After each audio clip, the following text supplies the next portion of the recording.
non-economic loss, or sometimes they call it NEL for short. That's a loss of quality of life to do with a permanent impairment, or as well future earnings loss as well is another less frequent cost. The next slide discusses presumptive legislation, and that pertains to a couple of the areas in Norfolk County that we have some staff that would fall under. Volunteer firefighters, there's 14 different cancers, as well as a heart attack if it occurs within 24 hours after a call or a training exercise. And then there's also the new legislation put in last year, PTSD for paramedics and volunteer firefighters, post-traumatic stress disorder, if they're diagnosed, that it falls under the presumptive legislation. So what does presumptive legislation mean? Well, what it means is that if an individual that falls in one of those areas, the volunteer firefighter, or in the case of PTSD with the paramedics, first responders, if they're diagnosed with the illness or the injury, the WSIB presumes that it is caused by the workplace, and they automatically approve the claim. And in terms of potential costs for presumptive claims, if they were to involve a fatality, right, caused by the presumptive claim, there's survivor benefits involved. So it's not uncommon to have claims that are upwards in the $300,000 or $400,000 range. Some statistics with regards to Norfolk County total WSIB claims over the last 3 years. 2014, we had 49 across the county. 2015, we had 37. And then last year, we had 62 claims.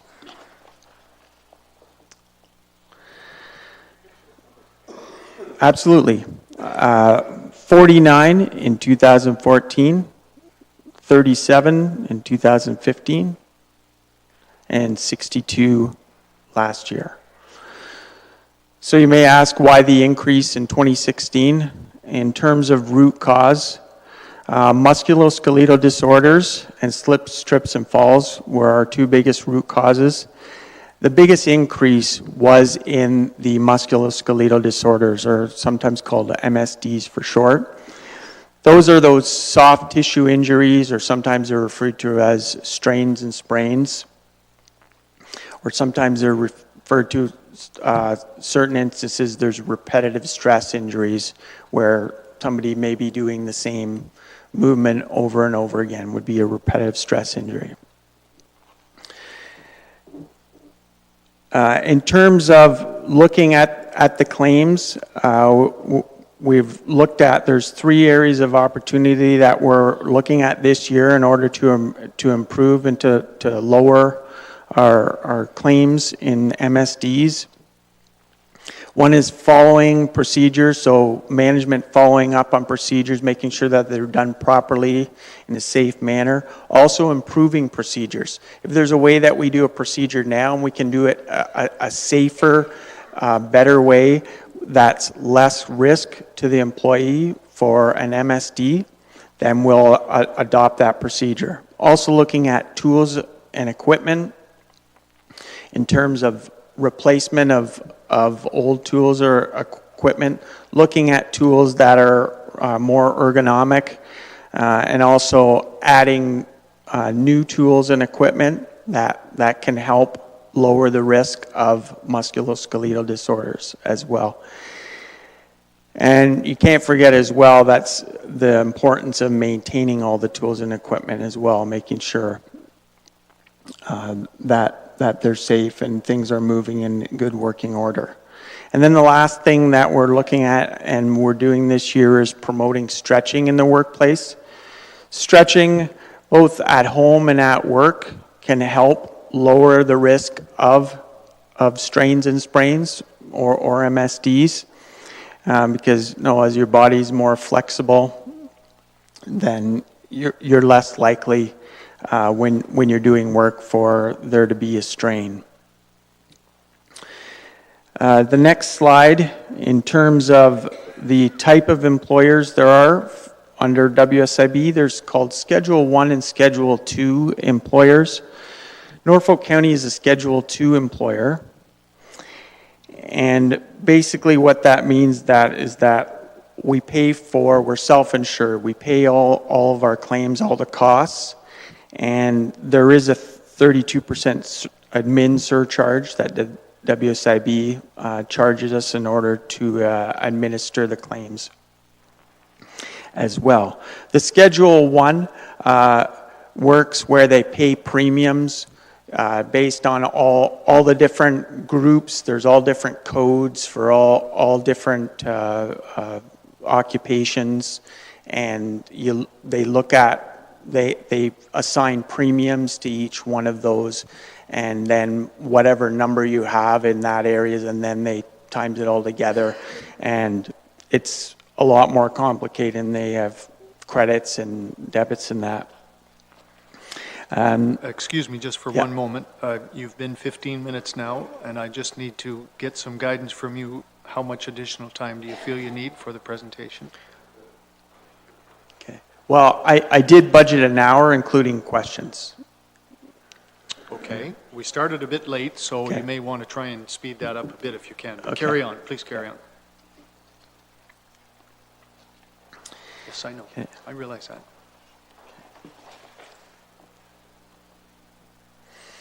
Okay. So, in terms of, the Schedule 2 employer, that's what we're under in Norfolk County. And so moving on to Ontario Human Rights Code. The Ontario Human Rights Code, the statutory legal framework is governed by the code itself. Also, Norfolk County collective agreements as well, Norfolk County policies on accommodation, and then case law developments. Because of the case law developments, that the Ontario Human Rights Code is the most complicated and evolving area of employment law right now, because it's always changing. There's always case law that's coming and decisions that are made. And with regards to the Ontario Human Rights Code, there's no basic obligations, equal treatment, and freedom from discrimination. And there's a whole list of areas. For the purpose of today's presentation, we're just going to focus on the employment aspect. And there can't be any discrimination because of the applicable prohibited grounds. Okay. And as well, and the next slide says that there's also basic obligations that all workers have the freedom from harassment in the workplace, and including sexual harassment. Okay.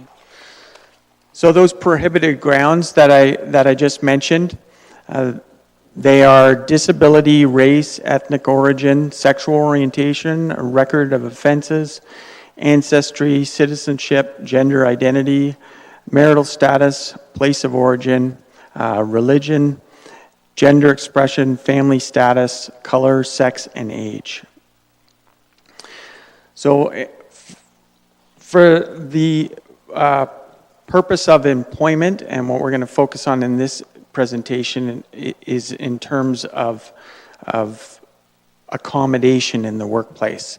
And an employer cannot discriminate based on the existence of any of the prohibited grounds.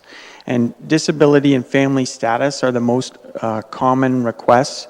And once that has been shown, then there is a duty to accommodate by the employer. Okay.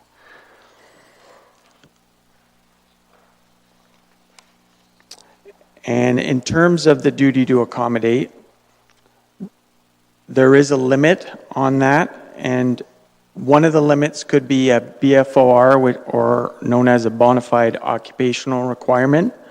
So that's something that would be an essential or vital duty of the job. For example, a truck driver would have to have a license.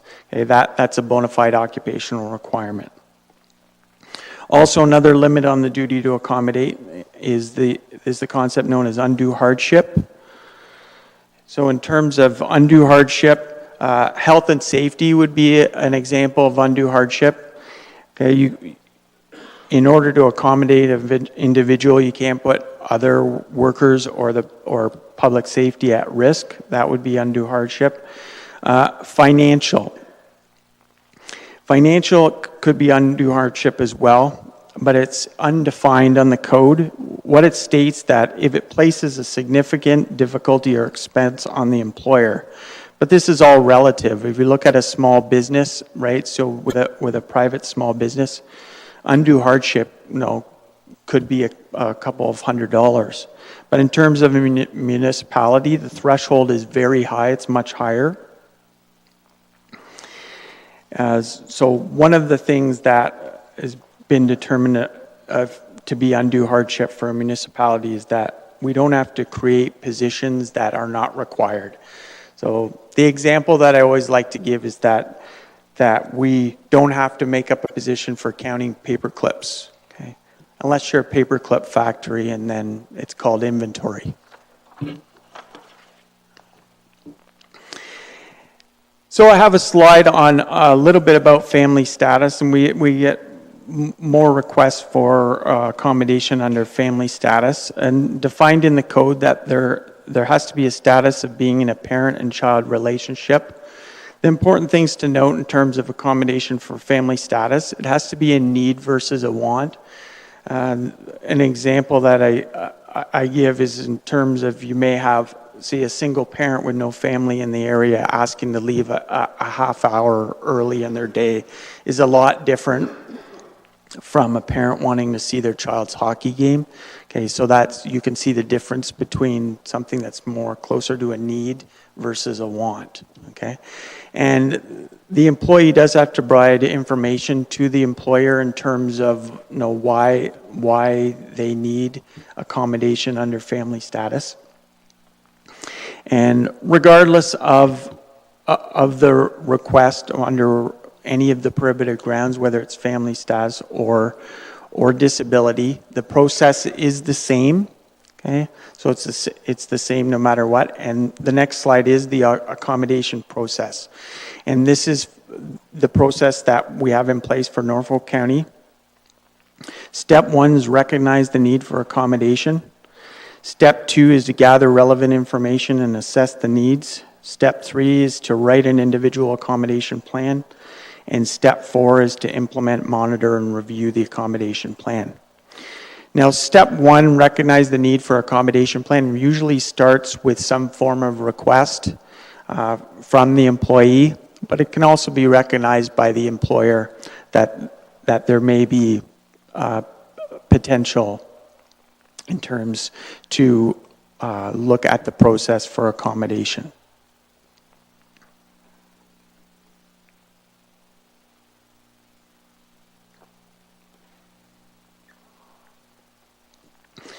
Step 2 is to gather the relevant information and assess the needs. First part of that, gathering the relevant information.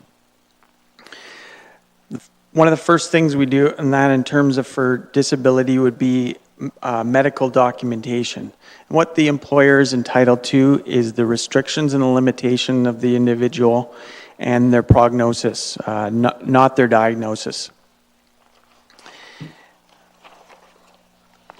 The second part of step 2 is to assess the needs. And in order to assess the needs, there has to be a collaborative process, and that involves accommodation meetings. And we meet with employees, and some of the guiding principles that we use when we meet with employees and we're trying to develop accommodation is we look at a gradual progression. Okay, we always want to improve and work towards working 100% of the duties. Early and safe return to work, again, as I explained earlier, we always have to be leery of that as well. And then the last one is identifying reasonable accommodation. So when we're identifying reasonable accommodation, we look at, number one, trying to accommodate the person within their job. If we're unable to do that, then we can look at within their own division. And then we can also look at throughout the organization. So it's a step process. We always try and do it within their job first, okay? Then within their division or department, then we would look out throughout the organization. Now, when I'm talking about looking out through the other organization or within their own division, has to be a vacant or new position. They can't bump somebody out. They can't say, oh, I like that job. Yeah, I'd like to be the mayor. Yeah, that's a good idea. So I'll do that, right? Can't bump somebody out of a job, right? So it has to be vacant or a new position. Okay. So the next slide is just some of the strategies that we use. Reduced hours, modified duties, reduced duties, assistive devices, different equipment, ergonomic equipment. Even things like providing somebody with their own parking space that's right beside the building, right? So that if they have some, in terms of restrictions with mobility. So there's a whole range of strategies that we have in place for both accommodating physical and mental disabilities. Okay. And in terms of average accommodation costs, it's stated that the average accommodation is only about $500. The costs of not accommodating, and if we go to the next slide, there's a case. It's a recent case that it went to the Court of Appeal in May, and there had been an employer that had not accommodated an employee, that they had developed an anxiety disorder, and which was a disability that prevented them from continuing in their old job. There were other positions available. They didn't offer them. They didn't want to offer accommodation. What was found that they had to pay $30,000 in general damages, but the case went on for 10 years, and they had to pay back pay from the 10-year period. So the individual, so the amount was over $400,000 on top of, plus the general damages, plus that doesn't include the legal fees. And as well, the Human Rights Tribunal of Ontario also ordered reinstatement in this case, which falls within their rights, even though it's not common. It did fall within their rights, and it does fall within their rights. So not only did the employer have to pay that huge amount, but they also had to find a job. The job no longer existed for this individual 10 years later, so they had to actually find a job for the individual. So as you can see, that the cost of not accommodating can be very, very costly. In terms of the organizational health and wellness branch, what we do in terms of for accommodation under the Ontario Human Rights Code, we're the primary contact for managers. We facilitate accommodation meetings, provide recommendations, we ensure compliance to the process, and we also manage the documentation in terms of medicals and the plans. And just to give council an indication of how many accommodations throughout the organization, we usually run in the 30 to 35 employees range, because a lot of them are temporary, right? Some can be gradual return to works and that type of thing. So that's about the number that we deal with on any given time. Because the existence of a disability doesn't necessarily mean that accommodation is needed. Yeah, right? I could have a disability that nobody knows about, but I can do my job 100%. I don't need any accommodation. So just the fact that there is a disability doesn't mean that accommodation is required. So one thing we always do, that our primary goal when we're looking at any accommodation, is that we always try and work towards getting a person in a job where they can do 100% of the duties. And I just wanted to talk a little bit about attendance, because quite often when we are addressing attendance issues, that it can often lead to a disclosure and a need for accommodation, that a disability may exist, that may be the reason why that somebody's off work for a long period of time or having attendance issues.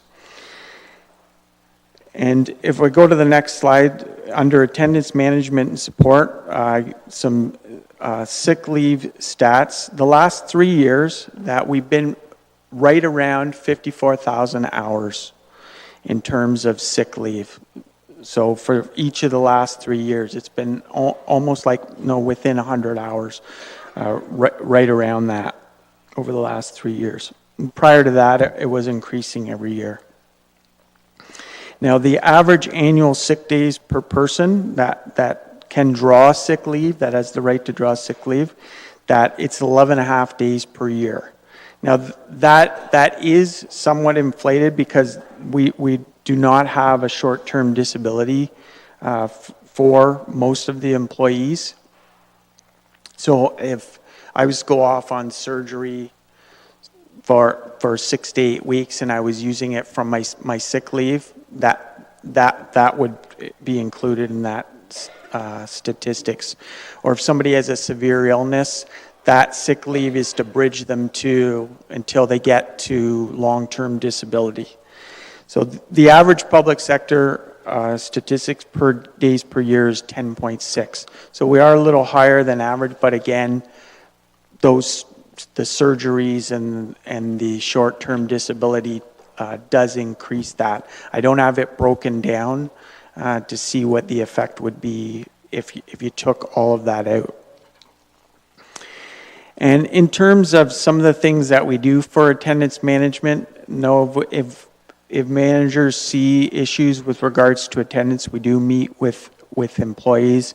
We have been piloting an employee attendance management program at Norview. Right now, Norview, with their scheduling program, has the technical capacity to be able to print reports and to provide us with the attendance information. So we have been doing that, and we've been doing meetings with employees with regards to attendance. And some of the things that we discuss is we review our employee assistance program, and we talk about ways to suggest working with their doctor. If a disability is disclosed, then we start the accommodation process and we have discussions with regards to that. So I am available for questions.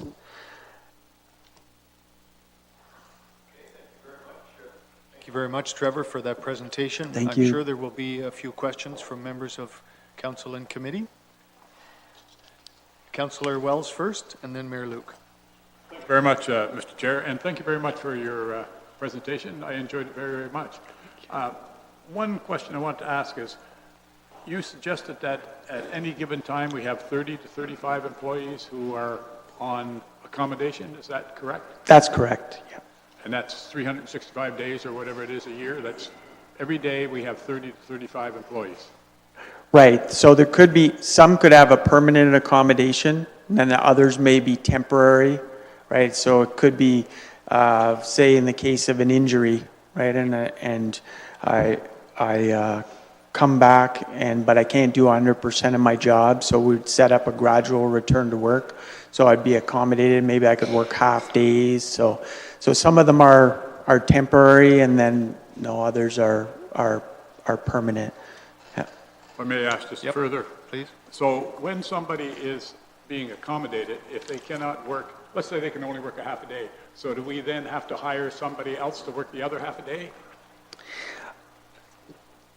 There are times that we do get, we hire somebody to cover off the slack that if the person can't do the full job, yes. Okay. Thank you, Mr. Chair. You're welcome. Mayor Luke? Thank you, Mr. Chair, and Trevor, thank you for your presentation here, lots of information. Do you ever have any county employees that have 2 or more WSIB claims? 2 or more as in like their entire employment period? Yeah, or? like I have a claim this year and I have a claim 3 years from now. I mean, not at the same time, obviously. Mm-hmm. It does happen, yeah, okay. Yeah. Thank you, Mr. Chair. You're welcome. Councillor Sonnenberg next, then Columbus. Thank you, Mr. Chair. Trevor, I don't know if you keep this stat or not, but how many people just happen to be sick 11 and a half days of the year? Because that's what's allotted. Do you know? Oh, you think that 11 and a half, that's what's allotted? No, it's not. They have a bank where they build it up that after get 1.5 days per month. Right. Right. So that's how much that they would build. So somebody like myself, for 6 years, I've never called in sick one day. So then my bank would be fairly substantial, and then whereas somebody else, if they were calling in sick more, their bank would be depleted. So there's not an actual allotment per year. Okay. Okay. So, thank you. Yeah. You're welcome. Councillor Columbus, then Wells. Yeah, Trevor, pretty detailed report here. The Ontario government, one time, they had 1.25 days sick per month, 15 days a year. And then they switched it to 6 days a month, and they paid employees out when they changed the contract under the union agreement. So if it got switched to 6 days a year, do you think, well, obviously people would take all 6 days, right? Instead of 10.6, they'd be taking all, and then what would happen with the rest of those days, like 4.6? Mm-hmm. Yeah, it's hard to really speculate on human behavior, right?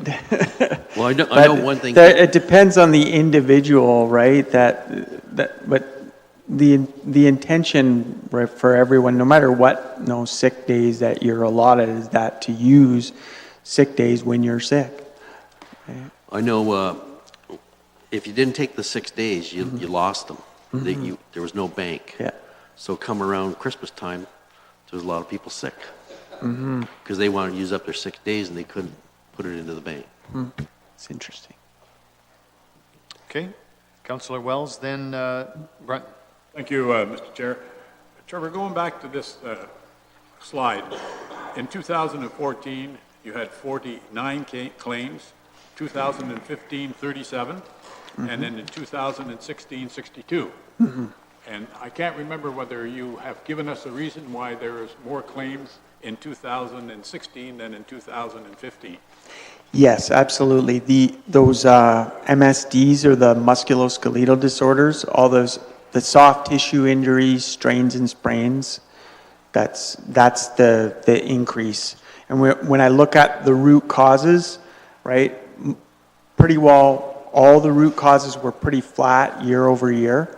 The big increase was all on the strains and sprains, those soft tissue injuries. So would you suggest that in 2017 we will again see a spike in those soft tissue problems? Or have you been able to address them and hopefully this will go down? Yes, I'm hoping that with what I've said is like with the focus on the communication with the procedures and also looking at the equipment and that, and also encouraging people to stretch, and that hopefully that we can have an impact on that and bring that down. Definitely, I'd really like to see that, because with 2015, you see we had a big drop in injuries of 20%. So, You're welcome. My next speaker is Councillor Brown. Thank you, Mr. Chairman. Through you to Trevor. Trevor, do you have a kind of a policy? I may have missed this, but if an employee is off for 3 or 4 days, or what, where they have to have a doctor's certificate to come back to work? Yes. How many days? Yeah, actually after 4 days. So, because how the wording says is that greater than 3 days, Okay. right? So All right. it's the fourth. Yeah. All right, and the other question I had is, an employee that's on workers' compensation, does workers' comp pay you? Are you in the, like, do you have a policy where you continue to pay their wages, workers' comp reimburse you? Meaning the county? Or is it where if the employee is off for an extended period of time and can't do modified work and he's, Right.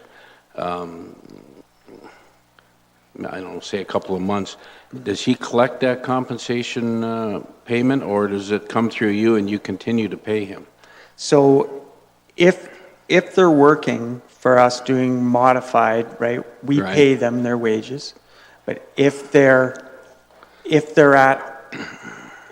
off on lost time, Yeah, they could be being paid directly by the WSIB. okay. But then we also there's something called paid by advances. And what the paid by advances are is that if they have money in their sick bank, then they can draw it from the sick bank, okay, while they're off. And then the WSIB, what they do is, because we would tell WSIB we're paying by advances. If the WSIB approves the claim, then what they'll do is they'll reimburse Norfolk County for that amount. Who? WSIB will reimburse Norfolk Okay. County, and then what we do is that we reimburse their sick bank, because they shouldn't lose from their sick bank because of a work-related injury. Mm-hmm. Okay, so that's how the process works. Okay, and the last And- question. Yeah. Like, there's no payouts anymore for accumulated sick leave to employees, is there? Or, like an employee that's been there for umpteen years, it's accumulated all kinds of sick leave, like 200 days. I know they used to get paid out a half a year's sick leave if they accumulated that amount. That doesn't happen anymore? No, I know that there are some employees that were grandparented in. Okay. I don't know about the date of what the cutoff was, but there may be some around. My recollection, Trevor, is that it was about 3 or 4 years ago, I think, when council changed that policy. I don't know whether Ms. Webb can verify it for me, but it has been there in you go. effect for new hires for the last, I would say, 3 years at least, Councillor, for new hires. 1982?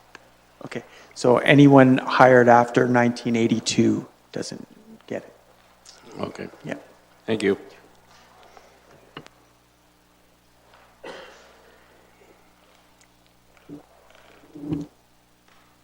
Any other questions then from members of council? Seeing none, thank you very much, Trevor, for that informative presentation. Actually, I did have one myself, if you don't mind, just before I let you sit down. When Sure. you were telling us about our average annual sick leave usage of 11.5 days per year, Yeah. which is slightly higher than the provincial public sector average of 10.6, you said. You do track that statistic every year, and are we trending upwards? Are we level? Are we trending downwards? Well, I've been looking at it for about the last 5 years. It's been pretty consistent in that Okay. in that range. It's been in the high 10s to Okay. mid 11s. yeah. Good, okay. Thank you very much. Okay. All right, council, I think we're going to do at least one, if not two reports, if we can, before 5 o'clock. Our next report, our first staff report rather, is staff report FS 17-08, and that is a tax sale extension agreement. And Mr. Acting County Manager, I guess we'll ask you to Yeah, present that I'm going to report. put my other hat on. Yeah, Thank you, Mr. Chairman. This is an extension agreement, tax sale, or a tax extension agreement, which council's seen several of them in the past. This one's a little bit different in terms of what the payments are and the duration, but other than that, it's something that's been negotiated between the tax collector and the property owner, and everybody's happy with it. And so we recommend it to council for approval, and if there's any questions, I'll be happy to answer them or get back to you. Thank you very much. I saw a couple of hands come up. First of all, Councillor Black and then Mayor Luke. Just, Mr. Chairman, to move the recommendation contained within the report. Thank you. Mayor Luke? Thank you, Mr. Chair. I certainly support the recommendation, and I have to say I was pleased in this specific one that, as Mr. Ford has told us, the duration period is quite short, and that is excellent. That shows me a real willingness to pay your debts off and get out of debt, especially at 15% per year on the interest. Thank you, Mayor Luke. Seeing no other speakers, Councillor Black has moved that Report FS 17-08 regarding a tax sale extension agreement with the named property be received as information, and that the proposed tax sale extension agreement between Norfolk County and the owner of the referenced property be approved, and further that a bylaw authorizing execution of this agreement be presented to council for approval. Those in favor? I see no one opposed to that, so it is carried. Thank you very much. Councillor Brenton. Mr. Chairman, the next item on that agenda regarding the TNR program, the report 17-23. Yes? I'm not sure if you're going to deal with that, but I know there's a couple of people that weren't going to be here right on till 5 o'clock, and I'm wondering, is there any chance, I don't see him in the audience, and I'm wondering, can that be delayed shortly or no? Well, we don't have any others to deal with. Well, perhaps we could move along. If council's willing, I guess we can defer that. I know I've already had a request to bump a report regarding the purchase of the new apparatus for the fire department because there are going to be a number of volunteers come in, and we've got a 5 o'clock deputation that I don't want to hold up. So, council, I'm going to take direction from you. Mayor Luke, can you give us a bit of help on this? Well, I don't know if I can help. I usually cause more problems than help, but we have a number of staff reports on aggregate and that type of stuff. I bet we could knock one or two of those off. I was thinking that as well, Mayor yeah, Luke. thank so you. Thank you very much for that. Now, that puts Ms. Robinson slightly on the hot seat, but I think we're going to start with those, if you don't mind, Lee. This would be staff report PW 17-13. We'll see if we can cover some of those, and we'll just go with the flow. So, please. Through the chair to council, this report before you is for the supply and delivery of the Class 1 aggregate. This is the material that we use in our tar and chip program. And we have a variety, I apologize, and we're recommending that it be awarded to Waterford Sand and Gravel. We followed the purchasing policy. There was no anomalies in that, and I'd be happy to answer any questions. Thank you very much. I see 3 hands. I'm going to start with Black, Sonnenberg, and Columbus. Mr. Chairman, through you to Lee, see all of the domes are listed except for Shellburg. Is there none of this aggregate going to Shellburg? That is correct. We don't have the room to store the aggregate in Shellburg. Oh, okay. This isn't the stuff that goes into the domes. No, this is material that's piled outside. Oh, okay. So I was thinking about the domes. And a little bit further on page 3, under financial service comments, a little bit confused on where the funds are coming from, whether it said that there's sufficient funds in the capital budget, but then it goes on to say funding to be provided from the roadway reconstruction reserve. So I'm not understanding that. Where's it coming from? I don't know if Lee can answer that, or if that's Sorry, I'm going to, those are the comments from the finance department, so I'll look to the treasurer to answer those questions. Mr. Ford, please. Through you, Mr. Chairman, this is a major capital improvement project, and it is funded from the in the capital budget as part of the capital plan. The reason it's a little confusing here, and I have to admit that when I first read it, I was a little confused about it. that we're throwing 2018 in there as well, but the tender is for 2 years. There's sufficient funds in 2017 to do the program, and for 2018, it will require a minor adjustment of $3,000 to meet the budget, to meet the requirements of the program. But that money's all in the capital plan, and it's all funded the way that it's outlined there. So it's funded from the capital plan, not the reserves? Oh, the capital plan this is funded from reserves, from the road reserve, in the capital budget. Okay, so the money comes from the capital budget, goes into the road reserve, and comes back out. Is that it? No, the project is approved in the capital budget. We spend the money as a capital major improvement, and we fund it from the reserve fund, the reserves. There isn't any money in there.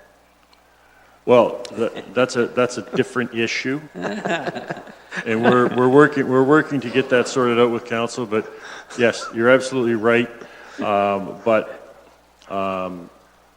Based on our policy, that's where it should be funded from. If the Okay. reserve is in a deficit, that's a funding issue which has nothing to do with the capital project. So you'll plunk it in there sometime. Well, we're gonna come back to you shortly with the plan to fix that.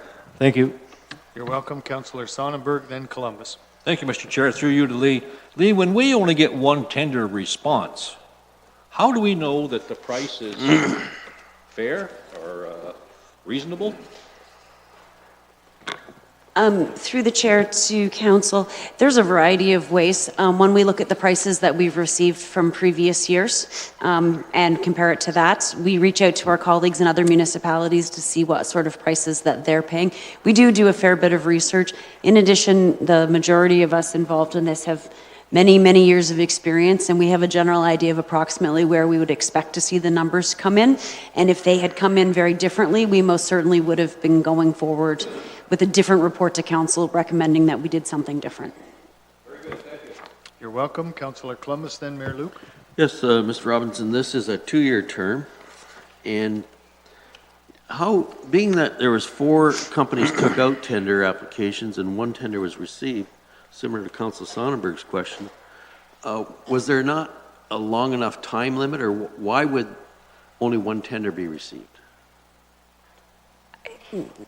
Through the chair to council, there's a variety of reasons for that. And I don't know the specifics in this case. The bidders don't usually give us a reason if they're choosing not to bid.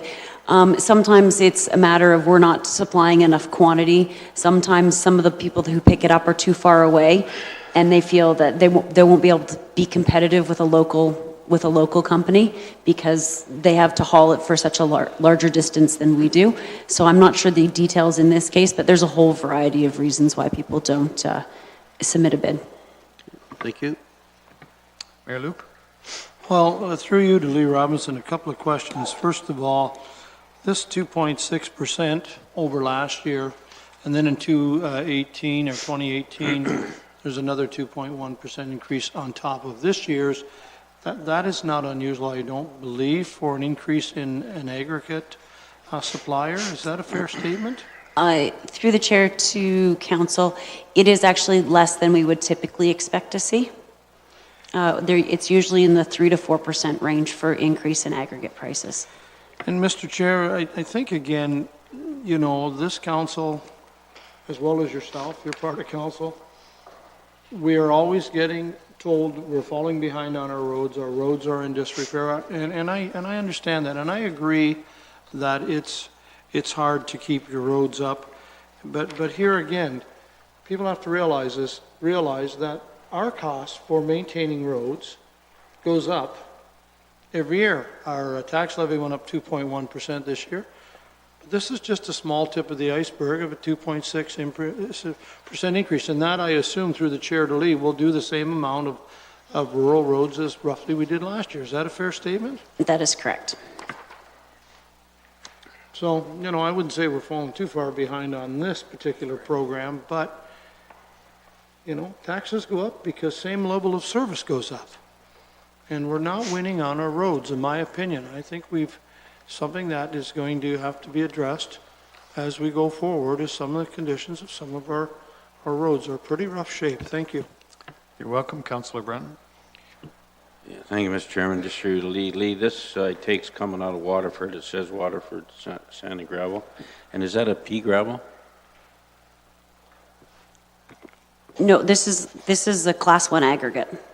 So it has to meet the provincial specifications for a Class 1 aggregate, so it's not a pea gravel. So that's what I mean. Is it crushed? It's what we use for our tar and chip program, which is not a pea gravel. It's crushed? Yeah, sure, yes. Okay. But the other one is Oxford Sand and Gravel that, Dufferin don't supply that type anymore? They didn't submit a bid, so I can't comment on their business practices. Thank you. You're welcome, Councillor Black, I think, and then Sonnenberg for a second I time. was going to move the recommendation contained in the report to receive this information and accept it and Okay. according to Okay, what the yep. recommendation I'll is. get to that, Councillor. Councillor Sonnenberg, did you wish to make a further question, or? Yes. Okay, please. Yes, through you to Lee. Lee, do we, just because it's from Waterford Sand and Gravel, does that mean it comes from Waterford? Or do we get some of our stuff from Haldeman that has limestone in it? Through the chair to council, it comes from whichever pits Waterford Sand and Gravel is able to provide us with the material. The requirements are very clearly specified as to what the material can be made up of, and we don't allow some of that chert and all that sort of stuff that has a tendency to disintegrate and turn into a big mess. Okay. One more question. Do we do our own trucking or do we hire tractor trailers to move this stuff? This contract is actually for the supply and delivery of material.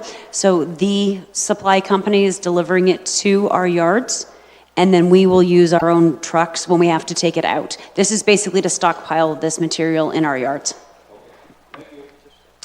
You're welcome, Councillor Black. Just on what Councillor Sonnenberg was saying, just in the recommendations, the second one there, it does say it's subject to successful material compliance testing Yep. and license validation. So I would assume that it has to be according to a certain standard, and so it just can't be any old material. So. Right. Okay, I see no further speakers, and Councillor Black has been kind enough to move the recommendation, so I'm going to read it quickly. Councillor Black has moved that staff report PW 1713, the award of contract for supply and delivery of Class 1 aggregate be received as information, and that contract PWR 1722 for this supply and delivery of Class 1 aggregate be awarded to Waterford Sand and Gravel.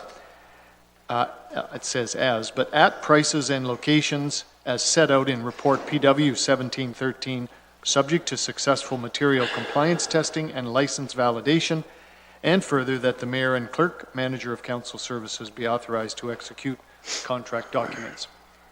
Those in favor of that recommendation? I see no one opposed to it, so it is carried. Thank you very much. Councillor Brunton, do you know if the folks have arrived that you were concerned about? I see a couple here, so I think we've done our best. Okay.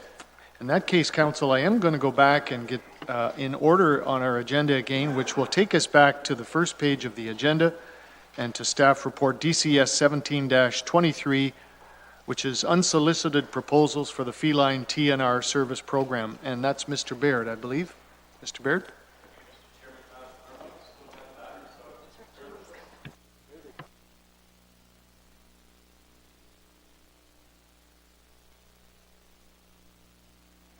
All right, there we go.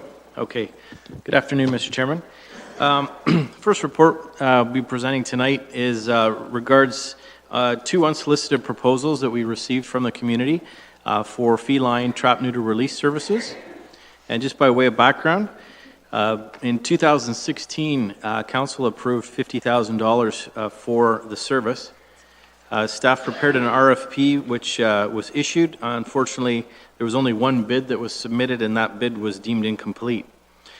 Following the discussion at Council, it was agreed that the $50,000 would be pushed forward into 2017, and the proviso that we would wait until service providers came forward with unsolicited proposals, and we now have received two, and Staff have reviewed them. They are attached to the report. And we've just done a cursory review. This is, we generally don't do unsolicited proposals. We tend to prefer developing RFPs or tenders where we lay out specifications and expectations and performance requirements. But this is certainly much a simpler process for the providers. And again, just to try to provide a bit of comparison, on the second page of the report, page 9 of your agenda, we've provided a very brief table that shows Norfolk PAWS and the Simcoe and District Humane Society, what they are prepared to offer with the $50,000. That's deemed to be an upset limit, and they've provided a price per animal for the service. And with that, I suspect we can have some discussion. Staff are not in a position to make a recommendation one way or the other. I think the council can review the proposals and deem what they would feel appropriate for consideration, up to and including perhaps deferral on that. But I'd be glad to answer any questions, and I'll turn it back to you. Thank you very much, Mr. Baird. My first speaker is Councillor Black. Mr. Chairman, through you to Mr. Baird, certainly I think it's time that we need to do something, and I'm wondering, we have two proposals here. Is it possible to split the proposals between the two different groups? I know, in some of the comments that we've seen going back and forth in the emails, it seems like there's quite a number of cats that would have to be dealt with, and maybe some concerns with whether or not there is enough individuals to actually do the work. And that's why I'm asking if it is possible to split, and maybe the $50,000 amount split between the two of them, and then work out some more of the details, exactly what it is that $50,000 would be going towards, rather than what they suggest. Through the chair, certainly, Council, you have that privilege. You can award the proposal to one or the other, or perhaps split it 50-50 or in some shape or form. That's certainly your privilege. Thank you for that suggestion, Councillor. Councillor Breton, next, please. Thank you, Mr. Chairman. My question through you to Chris is, Chris, there's quite a difference in the cost per cat. And I guess, and I've had a lot of emails, and I'm can you explain to me what the difference in the cost is? And also, looking at, I'm sure if you divide that out, the numbers are reasonably correct, but I find it difficult that any one of these organizations could handle that many cats in one calendar year, because you've indicated that you want to complete by the end of 2017. That's a lot of TNR, is it not? Through the chair, definitely. It's a big undertaking for sure. We know both groups have the capability to do that. But again, what we suggested based on council's direction is there's $50,000 for the program up until the end of our fiscal year, December 31. If council would like to extend it beyond that, or something like that, that could be easily done by resolution. But based on the prices submitted, they're essentially for the same service. I'm not certain why one group would get a better rate than the other, or perhaps they're providing some additional subsidization. Based on the table, the Norfolk PAWS proposal is $75 per feline, and the Simcoe and District Humane Society is $35. So obviously there's going to be a difference in the number of animals served. But that certainly is an option. If that's too aggressive for the remainder of the year, again, council could extend or a portion thereof into the next calendar year. I guess time would tell. Well,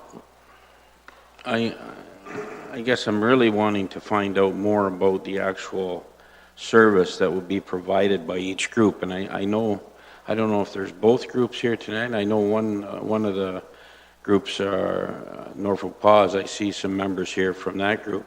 And I'm just wondering, Mr. Chairman, I'm not prepared to just say, oh, here you go, there's 50 grand, go at it.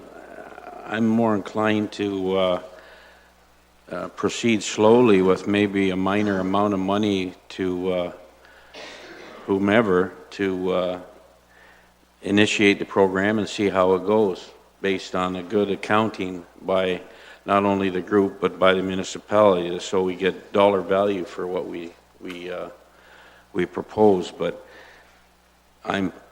could somebody explain to me, there's a big difference here of $75 and $35, and I guess I'd like to know, what does that cost include? Councillor, I'm going to offer one clarification on that, and I did ask Mr. Baird this question in my email and didn't get an answer back, but if you read the proposal from the PAWS group, it includes vaccination costs, which, to my understanding, was not part of what we asked for in a proposal from any group. Did they both, Councillor? Perhaps I missed it in the Simcoe and District Humane Society proposal, but to me, I specifically saw reference to vaccination in the PAWS proposal, but not the other. But I agree with you. I'm not disagreeing with you in terms of let's investigate further if there's those discrepancies. And that's, I guess, a question that could be answered by both groups based on their pricing. But the emails I received on the weekend, and I must admit, I'm certainly not a veterinarian. I don't know what is needed or what these proposals entail. So somehow I think we need to, before we dish out any money, I like to know in detail what's going on with each group. Thank you. You're welcome.